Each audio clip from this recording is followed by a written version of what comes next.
রাজধানীর গুলশান এলাকায় আওয়ামী লীগ নেত্রী সাবেক সংসদ সদস্য শাম্মী আহমেদের বাসায় চাঁদাবাজি করার অভিযোগে পুলিশের হাতে আটক ৩ নেতাকে সংগঠন থেকে স্থায়ীভাবে বহিষ্কার করেছে বৈষম্য বিরোধী ছাত্র আন্দোলন। একই ঘটনায় আটক হওয়া আরও দুজনকে স্থায়ীভাবে বহিষ্কার করেছে বাংলাদেশ গণতান্ত্রিক ছাত্র সংসদ। এই চাঁদাবাজদের নিয়ে উমামা ফাতেমা বলেন, খোঁজ নিলে বুঝবেন এদের শেকড় অনেক গভীর থেকে গভীরে। শনিবার রাতে পৃথক পৃথক সংবাদ বিজ্ঞপ্তি ও জরুরি বিজ্ঞপ্তিতে এই ৫ নেতাকে বহিষ্কারের কথা জানিয়েছে।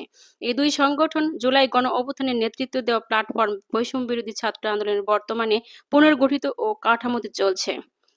আরও বৈষম্য বিরোধী ছাত্র আন্দোলনের সাবেক সমন্বয়কদের একটি অংশের উদ্যোগে গত ফেব্রুয়ারিতে তারা যাত্রা শুরু করেছে গণতান্ত্রিক ছাত্র সংসদ।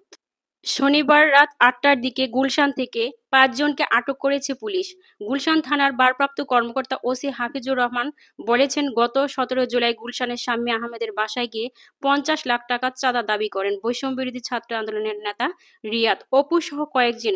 সেদিন বাসায় ছিলেন শাম্মী আহমেদের স্বামী। তাকে ভয়ভীতি দেখিয়ে ৫০ লাখ টাকা চাঁদা দাবি করেন রিয়াদ, অপু সহ অন্যান্যরা। পরে শাম্মী আহমেদের স্বামী ১০ লাখ টাকা চাঁদাও দেন। পরে শনিবার রাত ৮টার দিকে চাঁদার বাকি টাকা আনতে যান তারা। পুলিশ আগে থেকে এই খবর পেয়ে ঘটনাস্থল থেকে তাদেরকে আটক করে। এই ঘটনায় জানাজানি হওয়ার পরপরই বৈষম্য বিরোধী ছাত্র আন্দোলনের সভাপতি রিফাত রশিদ ও সাধারণ সম্পাদক হাসান ইমাম এক সংবাদ বিজ্ঞপ্তিতে বলেন, সাংগঠনিক নীতিমালা ও শৃঙ্খলা পরিপন্থী কর্মকাণ্ডে জড়িত থাকার অভিযোগে বৈষম্য বিরোধী ছাত্র আন্দোলনের ঢাকা মহানগর শাখার আহ্বায়ক ইব্রাহিম হোসেন মুন্না, সদস্য মোহাম্মদ সাদা দাউদ সিয়াম ও সাদাবকে সাংগঠনিক পদ থেকে স্থায়ীভাবে বহিষ্কার করা হয়েছে।